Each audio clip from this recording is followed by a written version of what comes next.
I was on a short domestic flight, nothing fancy. Just a standard aisle seat, economy class, boarding group 3. The kind of flight where everyone just wants to sit down, put on headphones, and be left alone. I boarded early, found my seat, and noticed something unusual. The middle seat next to me was empty. Lucky right. I sat down, buckled in, and relaxed a little. An empty middle seat usually means extra space, or at least a peaceful flight. That's when she arrived. Late 40s, designer handbag, sunglasses still on indoors. She had the confident walk of someone who believed rules were suggestions, meant for other people. She stopped next to my row. Without saying hello, she started placing her bags on the empty middle seat. Her purse, a shopping bag, then another tote. She didn't ask. She didn't even look at me. She just said, "I'm using this seat." I politely replied, "Actually, that seat might belong to another passenger." She scoffed. "No, it doesn't. I checked. It was empty when I boarded." I explained calmly. Empty doesn't mean unassigned. That's when her tone changed. "I need the space. I paid for this ticket. You don't get to tell me what I can use." I didn't argue. I just pressed the call button. That really annoyed her.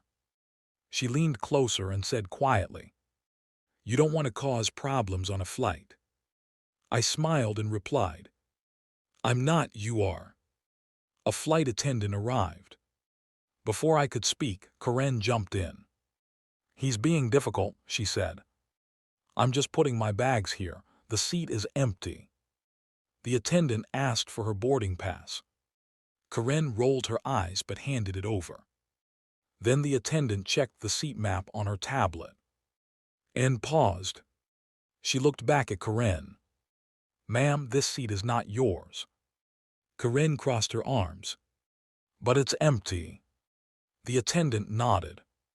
"Yes, an airline policy says empty seats must remain available until doors close. Bags aren't allowed." Karen laughed. "That's ridiculous." The attendant's smile disappeared.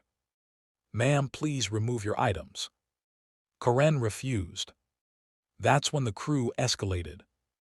Another attendant arrived. Then the lead crew member. They repeated the instruction, politely, professionally. Karen still refused. She said, "This airline is always targeting people like me." That was the moment she lost. The lead attendant calmly said, "Ma'am, since you're refusing to comply, all loose items will need to be gate checked." Karen froze. "What do you mean, all items?" The attendant pointed. "Everything that doesn't fit under the seat or overhead bin, gate checked." Karen panicked. She tried to negotiate. She tried to argue. She tried to blame me. It didn't matter. The crew began tagging every single bag. Her designer purse.